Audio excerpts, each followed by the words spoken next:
bonjour à toutes et à tous. Nous allons parler de PMA. Je vais laisser Marie-Danielle se présenter. Peut-être si tu peux parler de ton parcours pro ou perso. Et ensuite, développer sur le sujet qui nous intéresse aujourd'hui, qui est l'accompagnement à la PMA. Alors, bonjour à tous et à toutes. Je m'appelle Marie-Danielle. J'ai 50 ans. J'ai, dans mon parcours, tout d'abord personnel, eu mes enfants grâce à la PMA, la procréation médicalement assistée. Ça a été un parcours de 3 ans avant de pouvoir avoir mes deux enfants qui ont aujourd'hui 14 ans. De par mon milieu professionnel, en fait, je travaillais dans la biologie médicale et j'ai eu l'occasion d'accéder dans un laboratoire à une formation pour pouvoir participer à la procréation médicalement assistée et accompagner des couples. Et au moment de ce parcours, j'ai donc eu l'occasion d'avoir des rendez-vous avec ces couples pour constituer des dossiers administratifs. Et dans ces échanges, j'ai pu constater que ces couples étaient vraiment très, très seuls, laissés un peu à eux-mêmes face à leurs doutes, leurs peurs, leurs angoisses, leurs questionnements. Ça a été assez frappant à ce moment-là. Et du coup, j'ai décidé de m'engager dans un parcours à la fois de développement personnel et professionnel pour pouvoir accompagner ces couples au mieux au travers des problématiques qu'ils peuvent rencontrer dans la PMA. Je me suis donc formée à la psychologie, je suis devenue psychopraticienne et j'ai aussi suivi un parcours de 3 ans au sein de l'école de la posture juste auprès de Thierry Janssen. Qu'est-ce qui m'a interpellée dans les parcours PMA des personnes que j'ai pu rencontrer? Eh ben, plusieurs choses. Tout d'abord, c'est souvent des parcours longs, difficiles. On a un accompagnement médical et paramédical qui est au top. On a des équipes qui sont très très pointues dans toutes les techniques qui existent médicalement parlant pour arriver à avoir des grossesses. Cependant, tout ça s'accompagne souvent de beaucoup de stress, de beaucoup de questions, d'angoisse et surtout de remise en question de tout ce parcours, de pourquoi on est là, jusqu'où on va et jusqu'où on est prêt à aller.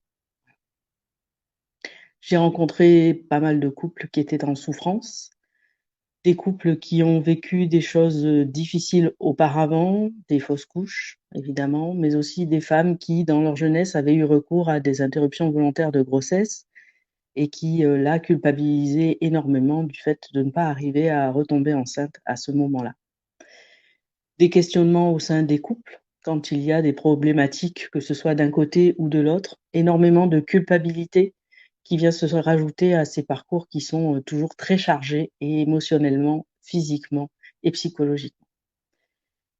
Donc, j'ai eu envie de, connaissant aussi bien le côté technique et médical, on va dire, que le côté personnel, au niveau psychologique et émotionnel, j'ai eu envie de pouvoir amener ma petite pierre à l'édifice pour aider ces couples à traverser ce parcours qui peut être très, très, très, très challengeant et très remuant émotionnellement parlant. Voilà, donc je propose à ces couples des consultations qui peuvent se faire individuellement ou en couple, mais je propose aussi des ateliers pour faire se rencontrer différents couples qui sont dans ces parcours PMA parce qu'on se retrouve souvent bien seul, on a l'impression d'être très isolé, mais en fait, on passe tous par les mêmes étapes, le doute, la peur, parfois l'échec des tentatives de procréation médicalement assistée et il faut faire face à toutes ces étapes et essayer de repartir en ayant éliminé au maximum tout ce qui nous perturbe émotionnellement ou du moins essayer de l'aplanir du moins et de vivre avec. Voilà un peu mon parcours et ce que je propose donc dans les accompagnements que je fais auprès des couples en procréation médicalement assistée. Ok, merci Marie-Danielle. Alors, ayant parcouru ce chemin-là aussi, Oui. ayant, et alors nous, ça a duré durant 5 ans. Mmh. Effectivement, il y a zéro accompagnement. Mmh. Il y a juste des rendez-vous et puis voilà, effectivement, on te dit, bah, tu fais ça, tu fais des piqûres, tu fais ça, tu fais ça, tu fais ça, ça marche pas, on recommence, tu fais ça. Ouais.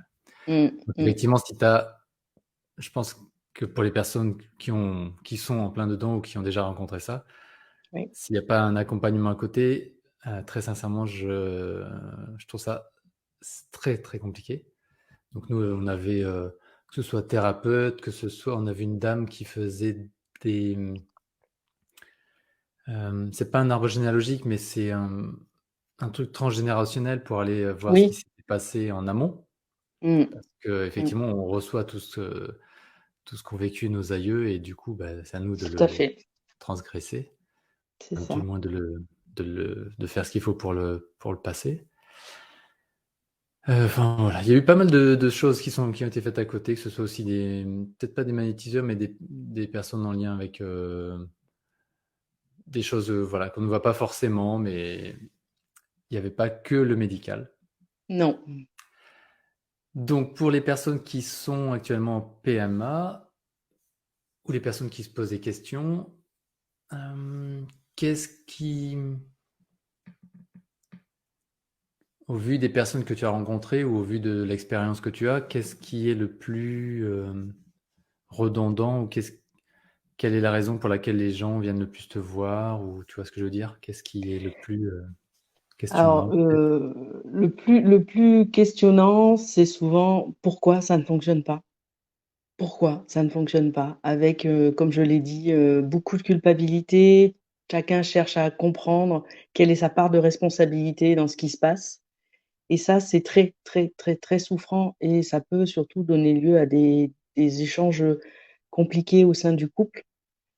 Parce que chacun est avec sa souffrance, ose pas forcément s'ouvrir à l'autre de cette souffrance, parce que, ben, il se dit que, par exemple, si c'est l'homme qui a un déficit au niveau de son spermogramme, il se sent extrêmement coupable de voir sa compagne subir des piqûres avec des hormones qui peuvent donner lieu à des réactions, émotionnelles, très très variées et c'est très, très, très difficile, pour certaines personnes d'échanger à ce sujet-là et de surtout se libérer de la culpabilité et de se dire que, bah, le parcours, il est là.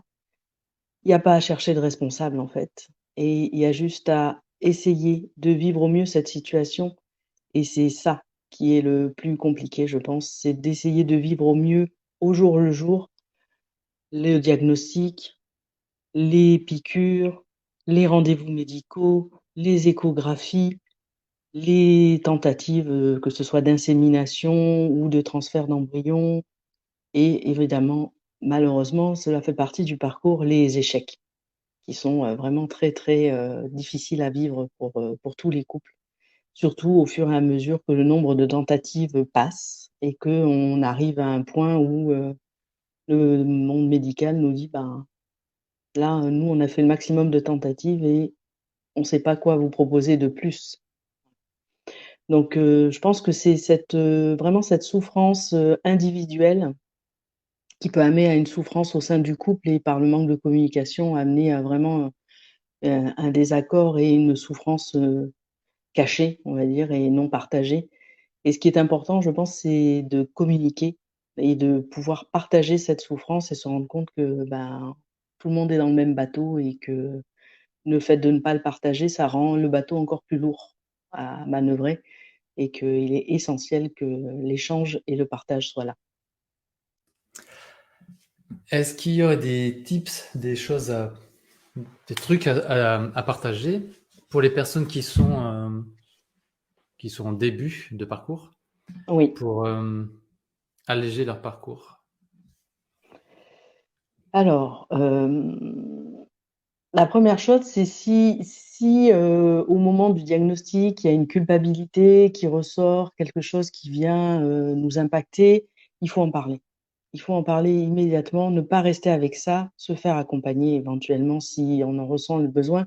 Mais il faut absolument que la communication, au sujet de cette culpabilité éventuelle soit là au sein du couple et qu'elle soit entendue, cette culpabilité et qu'elle soit accueillie et pas du tout, stigmatisée. Voilà. La deuxième chose, c'est, L'angoisse et la pression qui accompagnent ce parcours parce que faire des piqûres tous les jours, aller faire des échographies à moments réguliers, des prises de sang à moments réguliers, le stress d'avoir les résultats de la prise de sang en temps et en heure, puisque les équipes qui sont dans les accompagnements de procréation médicalement assistée ont besoin des résultats rapidement. Et donc ça génère un stress aussi au niveau des patients et pour à leur accompagnement et savoir ce qu'elles vont devoir faire le soir.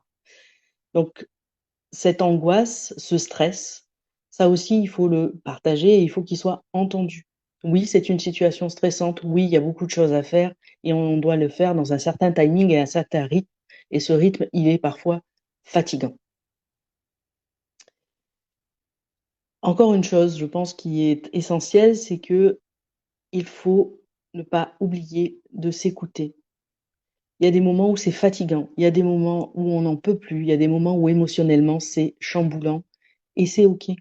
Et c'est ça qui est très, très important aussi, c'est que les gens acceptent de se dire: «Bah, là, je fais des piqûres et j'en peux plus et je suis fatigué et je pleure pour un rien ou je ris pour un rien ou je m'énerve pour un rien» et c'est OK. C'est vraiment OK. Accepter que ce parcours, il n'est pas simple, accepter qu'il y ait des hauts et des bas et le partager, toujours le partager, communiquer, ne pas rester seul dans son coin et aller chercher de l'aide si besoin, mais surtout échanger au sein du couple. Ça reste vraiment la base première de ce parcours parce que c'est très, très, très, très chamboulant et vraiment c'est un parcours qui ne laisse pas intact, même après. Ok, merci. Euh,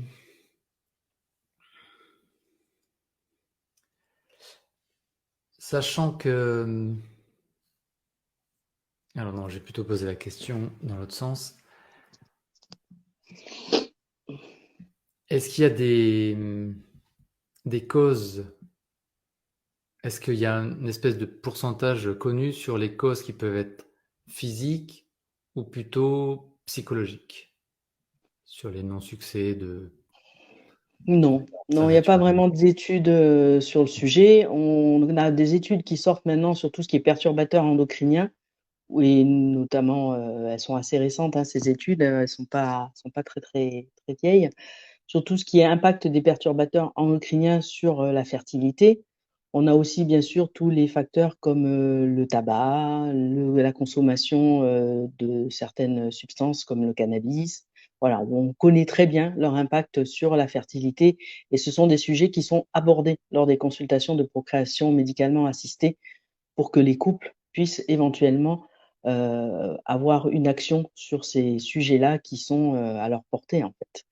Pour ce qui est des facteurs psychologiques, il n'y a pas d'études qui ont été faites là-dessus, mais c'est évident que tout ce qui est stress, angoisse ne facilite pas la grossesse, et ça, qu'on soit dans un parcours de procréation médicalement assistée ou qu'on soit dans un parcours pour une grossesse sans aucune problématique. On rencontre d'ailleurs dans ces parcours de procréation médicalement assistée des couples pour lesquels aucune anomalie n'a été retrouvée ni d'un côté ni de l'autre. On a ce qu'on appelle une infertilité inexpliquée. Est-ce qu'il y a des choses au niveau transgénérationnel qui sont là? Est-ce que, il y a comment dire?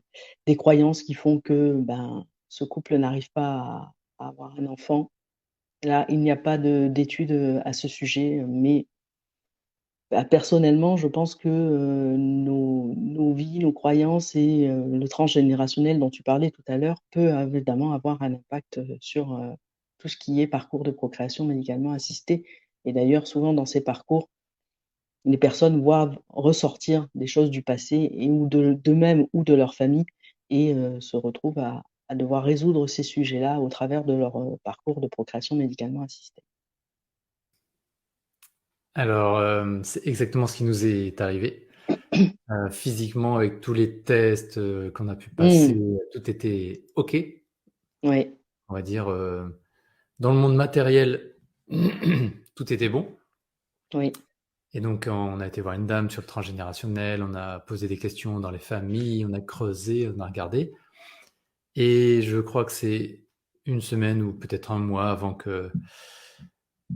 que la grand-mère de ma compagne ne meurt. Elle a avoué quelque chose et donc ça a débloqué plein de choses du côté de la maman de ma compagne et du coup de son côté à elle.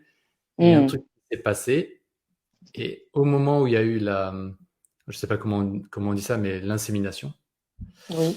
en fait, elle a senti que c'était OK en fait. OK. Autant Mmh. les fois d'avant, il n'y avait pas eu il n'y avait rien eu. Mais à ce moment-là, elle me dit là, je pense que c'est bon, quoi.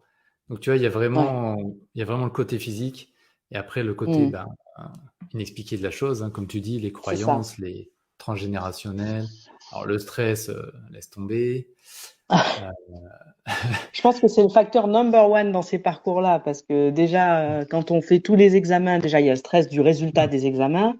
Il y a certains examens, notamment pour les femmes qui sont pour le moins bousculants, on va dire, physiquement, et surtout assez désagréables à vivre.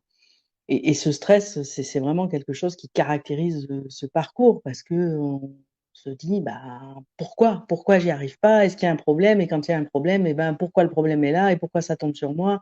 Et quand c'est que ce soit la femme ou l'homme, quand le problème est là, quand on diagnostique, on va dire, une problématique, que ce soit du côté de l'homme ou de la femme, il y a la culpabilité qui surgit inévitablement, et ça, c'est vraiment quelque chose qui est dramatique, parce que ben, on n'est pas responsable de l'infertilité qu'on a. On a une infertilité. Si on a une infertilité, c'est pas forcément de notre faute.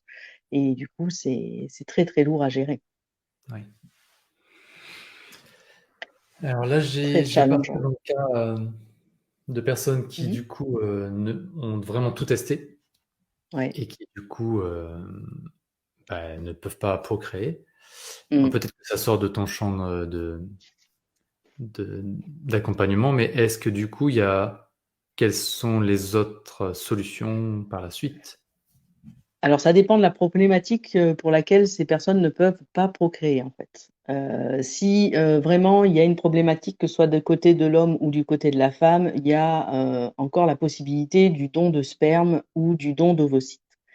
Cependant, en France, voilà, tant le don de sperme, c'est assez simple. Le don d'ovocytes, c'est plus compliqué, c'est des listes d'attente, puisqu'il faut savoir que le don d'ovocytes en France est non rémunéré, contrairement à d'autres pays où c'est une activité qui est rémunérée. Voilà. Donc en France, c'est plus compliqué, et quand on part sur un don d'ovocytes, il y a beaucoup de couples qui partent à l'étranger, en Espagne, en Belgique, voilà, en différents pays qui eux ont comment dire mis en place des dons d'ovocytes rémunérés, et qui ont donc la capacité d'offrir des ovocytes plus facilement, si je puis me permettre cette expression. Donc voilà, ça reste une solution, mais là aussi, ça pose une problématique qui peut être source de questionnement au sein du couple, parce que un don de sperme, ça veut dire que l'enfant est conçu avec l'ovocyte de la femme et le sperme d'un donneur inconnu, voilà, et que donc l'enfant n'est pas un enfant du couple au sens biologique du terme. Et dans le don d'ovocytes, c'est la même chose, puisque l'embryon sera constitué d'un ovocyte d'une donneuse et du sperme du conjoint du couple. Et ça peut amener des difficultés au sein du couple, parce que comment dire, créer le lien avec un enfant pour certaines personnes qui n'est pas issu de leur propre gamète, ça peut être problématique. Et enfin, la dernière solution qui existe, c'est le parcours de l'adoption, dont je peux aussi parler, puisque quand nous nous sommes lancés dans la procréation médicalement assistée, comme ça prenait du temps avec mon conjoint, on avait décidé de quand même entamer un parcours d'adoption, puisque ça nous parlait aussi d'adopter un enfant. Et c'est un parcours qui est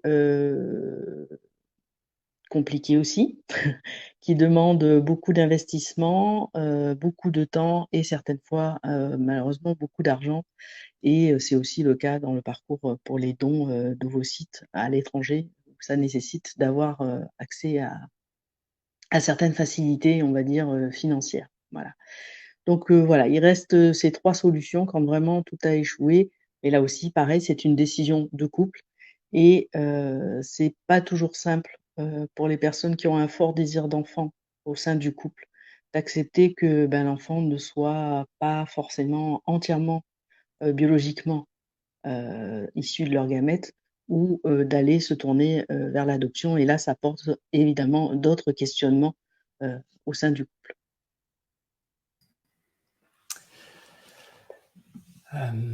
J'avais une autre question qui est passée. Oui, donc tu as parlé d'adoption, de procréation. J'ai perdu ma question. Ah! Elle va Si, revenir. ça y est, elle est revenue. Parce qu'en plus, c'est notre cas. Non, D'accord. c'est pas notre cas. Nous, ça a fonctionné, mais pour la deuxième.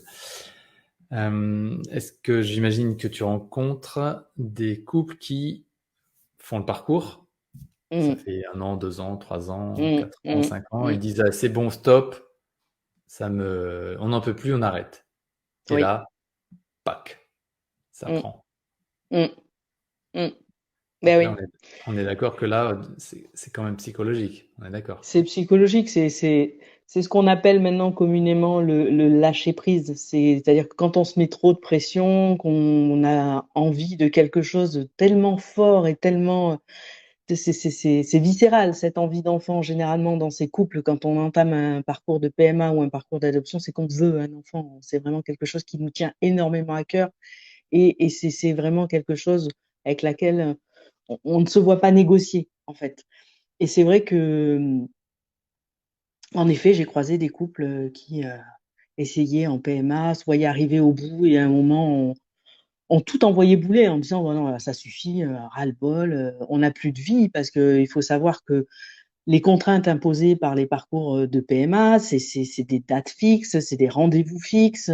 On intervient, quelque part dans la vie, intime de ces couples, hein, malgré tout et c'est très, très dur à vivre et à un moment, ça peut devenir trop lourd, trop, trop lourd et le fait de dire: «Bon et là maintenant, ça suffit, j'arrête de me prendre la tête et j'accepte ce qui est, en fait et j'accepte que, ben, peut-être ça sera, peut-être ça ne sera pas», fait que les gens recommencent une vie beaucoup plus fluide, beaucoup plus, comment dire? «légère» entre guillemets et du coup, ça peut libérer certaines choses en effet et permettre, des grossesses, qu'on n'attendait plus. Du coup, quand tu disais ça, il y a une idée qui est arrivée, mais je sais pas si c'est quelque chose qui est mis en place. Mais je sais qu'il y a des médicaments où ils font des études avec le vrai médicament et un placebo. Oui, Est-ce que ça, c'est quelque chose d'envisagé ou d'envisageable pour la PMA? Non, pas non, ça. Ça marche pas. non, non, parce qu'en fait, le principe de la PMA, souvent, c'est de stimuler la production d'ovocytes chez la femme pour ensuite, alors il y a plusieurs techniques, hein. Il y a ce qu'on appelle les inséminations intracouples.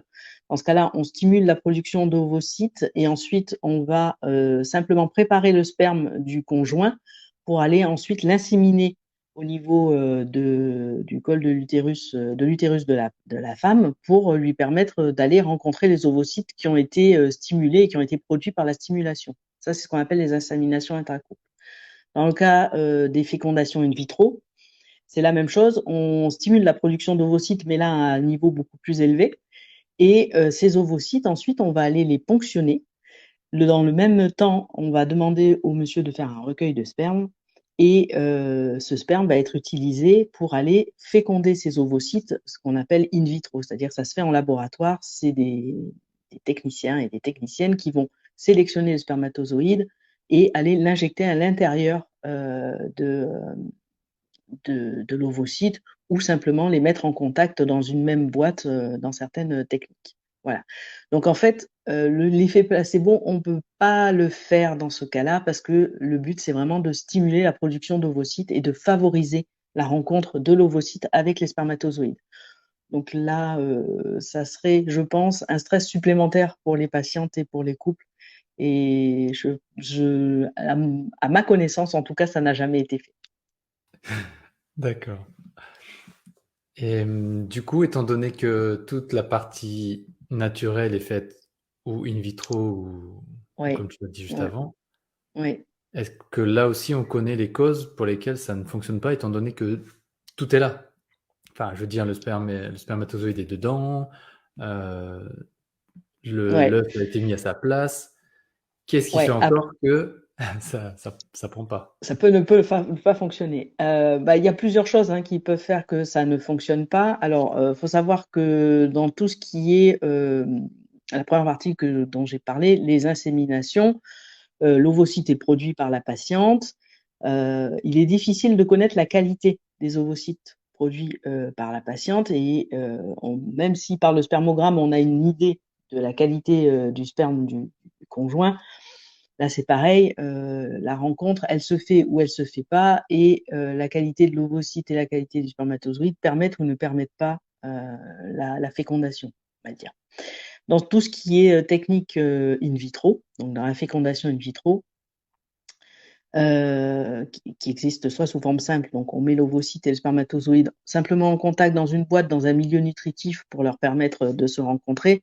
Là, c'est pareil, on facilite la rencontre, mais on ne sait pas, on ne peut pas sélectionner un ovocyte plus qu'un autre. Et quand on fait cette fécondation in vitro simple, les spermatozoïdes, on prend le sperme du monsieur qu'on a préalablement préparé pour le mettre en contact avec ses ovocytes. Et là, c'est pareil, on laisse la nature faire, j'ai envie de dire. Dans la fécondation in vitro ICSI, dont je parlais tout à l'heure, où on prend un spermatozoïde et on l'injecte directement dans l'ovocyte, là, c'est pareil, l'ovocyte, on ne va pas le sélectionner plus que ça. Le spermatozoïde, on va le sélectionner, mais sur des critères biologiques, c'est-à-dire sa vitesse. On va choisir les spermatozoïdes qui nous semblent les plus fécondants. Voilà. Mais là, c'est pareil. On le fait rentrer, mais est-ce que les noyaux vont se rencontrer ou pas? Ça, on n'en sait rien. On n'a aucune possibilité d'avoir un marquage précis, nous disant bah, cet ovocyte est exceptionnel, ce spermatozoïde est exceptionnel, on les fait se rencontrer, ça marchera à tous les coups. Là, c'est pareil, j'ai envie de te dire, la nature est quand même à l'œuvre là-dedans et il y a toujours une partie qu'on ne maîtrise pas, même si on a fait d'énormes progrès dans tout ce qui est les domaines de procréation médicalement assistée. Ok. Voilà, c'est la nature. Et là, je pense, donc là, une fois que ça a été fait, que l'ovocyte a été déposé, est-ce que même là, même sans que la personne le veuille, est-ce qu'il peut y avoir un rejet physique, biologique, pareil, on sait Pareil, ouais, c'est la nature, ça c'est pareil, hein. L'embryon, une fois qu'il est il est inséminé, il on sait s'implante ou il pas. s'implante pas. On Ok. met tous les facteurs, là c'est pareil, hein, des traitements hormonaux qui sont mis en place pour favoriser l'implantation de l'embryon. On fait des traitements pour préparer la muqueuse utérine à accueillir cet embryon. Et là c'est pareil, après, il y a encore des facteurs malheureusement qu'on ne connaît pas, je pense, et qu'on ne maîtrise pas dans tous ces parcours-là et dans toutes ces techniques qui sont révolutionnaires, mais voilà, avec les limites de ce que l'on connaît de notre corps et de tous ces gamètes qui sont quand même, si on regarde ça avec un petit peu de recul, des éléments assez magiques parce qu'ils contiennent chacun une partie de ce qui va constituer nos êtres humains qu'on voit tous les jours et nos enfants. Et voilà, donc il reste toute une partie de mystère qu'on n'a pas encore dévoilée, je pense. Et qui sait si on le dévoilera un jour ou pas, je ne sais pas. Là, ça me fait penser au... Parce que là, on est encore sur le côté physique.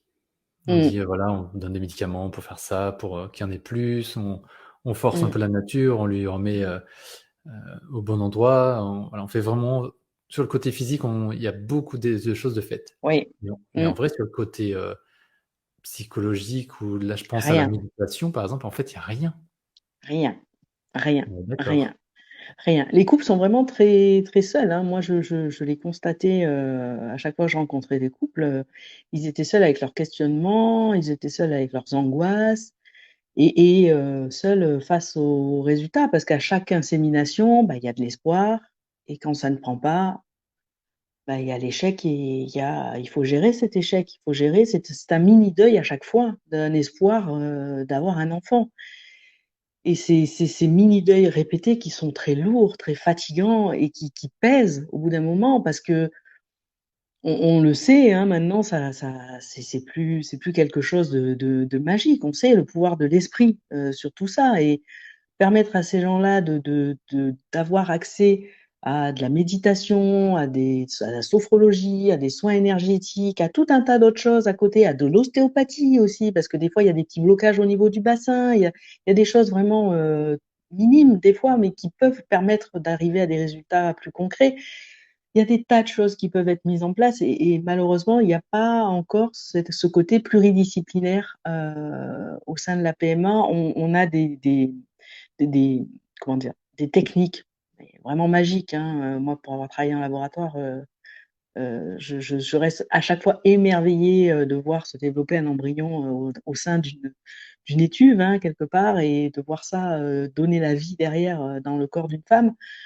Mais tout ce qui est psychologique, émotionnel, blocage éventuellement, qui peuvent se traduire par des blocages physiques, hein, notamment pour tout ce qui est soins, que ce soit énergétique, ostéopathie, éthiopathie, voilà, il y a des choses à mettre en place et des choses à proposer éventuellement pour permettre à tous ces couples, aussi bien à la femme qu'au monsieur, évidemment, de vivre ce parcours de façon plus légère, j'avais envie de dire, et d'accueillir à chaque fois les événements avec le plus de sérénité possible et sans laisser le mental faire un scénario catastrophe et aboutir à ça ne marchera jamais, on n'y arrivera jamais, et à chaque fois s'effondrer complètement, parce que c'est souvent ça qui se passe.